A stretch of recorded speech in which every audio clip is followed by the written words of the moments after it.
Audio Jungle। Supaul के त्रिवेणीगंज के रहने वाले अशोक शर्मा एवं बबीता शर्मा की बेटी अनिका शर्मा गणतंत्र दिवस के मौके पर दिल्ली में राजपथ पर हुई परेड में शामिल हुई और जब घर वापस आई तो परिजनों और शुभचिंतकों में खुशी की लहर दौड़ गई। अनिका ने बातचीत के दौरान बताया कि उनके जीवन का सबसे बेहतरीन पल था जब भारत के राष्ट्रपति, उपराष्ट्रपति, प्रधानमंत्री, रक्षा मंत्री सहित कई वीवीआईपी एवं वीआईपी के अलावे लाखों लोगों के सामने गणतंत्र दिवस के मौके पर परेड कर रही थी। उन्होंने बताया कि 1 महीने तक वह कैंप में रही। इस दौरान कैंप में शामिल सभी छात्र छात्राओं को राष्ट्रपति, उपराष्ट्रपति, प्रधानमंत्री सहित कई लोगों से मिलवाया गया। अनिका ने बताया कि एनएसएस के माध्यम से वह परेड में शामिल हुई जहां उन्होंने बिहार का नेतृत्व किया। आपको बता दें कि अनिका के पिताजी अशोक शर्मा एलआईसी के अभिकर्ता है और माता बबीता शर्मा गृहिणी है। वहीं छोटी बहन बिनिका शर्मा पढ़ाई के साथ साथ ब्यूटिशियन है।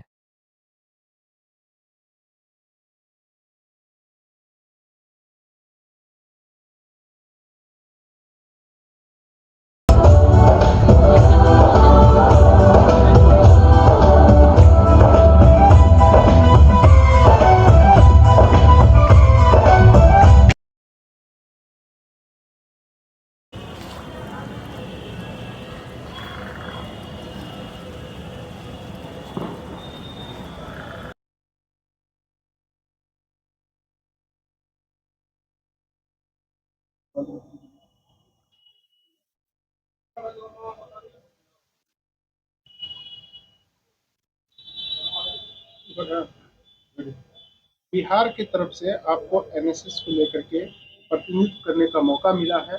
क्या कहेंगे, कब से कब तक कैंप था और आप लोगों ने कितने लोग यहाँ से गए बिहार से और किस तरह का अनुभव किया?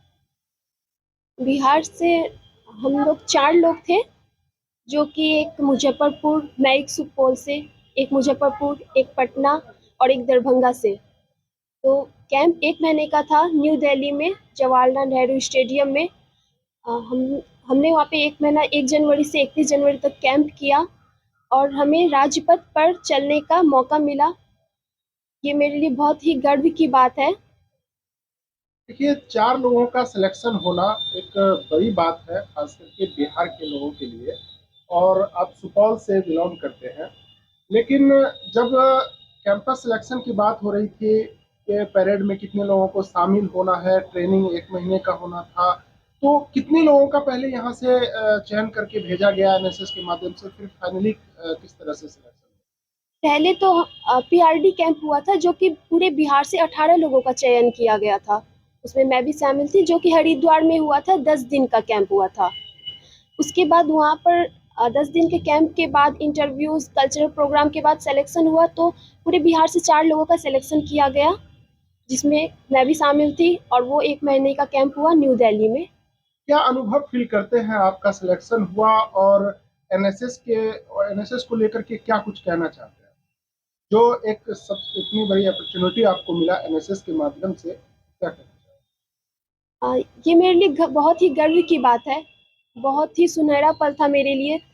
और एनएसएस एनएसएस के माध्यम से मैं यही बोलना चाहूँ कि हम लोगों को एक दूसरे के प्रति जुड़ाव होना चाहिए। एनएसएस मतलब नेशनल सर्विस स्कीम, राष्ट्रीय सेवा योजना, राष्ट्र के प्रति सेवा की भाव, वो हम लोग को एक दूसरे में हमेशा रहनी चाहिए। और मैं इसी को बोलना चाहूँ कि लोग जागरूक हो और एक दूसरे से जुड़े, एक दूसरे की मदद करें, जागरूकता फैलाए। बस एनएसएस का मुख्य उद्देश्य क्या है? एनएसएस का मुख्य उद्देश्य है नॉट मी बट यू, मैं नहीं बल्कि आप, या स्वयं से पहले आप। हम लोग को अपने बारे में नहीं सोच के पहले दूसरों के बारे में सोचना चाहिए, और इसी से हम लोग एक दूसरे से जुड़ेंगे और जागरूक होंगे लोग। ऐसे बच्चों को क्या कहना चाहेंगे जो अब एनएसएस के बारे में जो नहीं जान रहे थे, और जो कोई जान रहे हैं लेकिन एनएसएस से जुड़ाव नहीं हो पाता था, उनको क्या कहना? मैं यही बोलना चाहूँ कि ये तो एक दूसरे के प्रति जुड़ाव की भावना रहनी चाहिए। वो तो घर से ही मिलती है सबसे पहले। एक दूसरे क्रेडिट किसे देंगे? हाँ जी, क्रेडिट किसे देंगे आपको राजपथ पर परेड करने का मौका मिला और ये बहुत ही सुनहरा पल रहा आपके लिए, तो इन सबों का क्रेडिट आप किसको दे रहे हैं? मैं अपने माता पिता को देना चाहूँगी। सबसे पहले घर से सपोर्ट मिलता है तो ये एक डबल एनर्जी दे देती है। हम लोग के कॉलेज यूनिवर्सिटी सपोर्ट करती है, लेकिन घर से सपोर्ट मिलना बहुत बड़ी बात है। मैं इसका क्रेडिट अपने मम्मी पापा को देना चाहूँगी।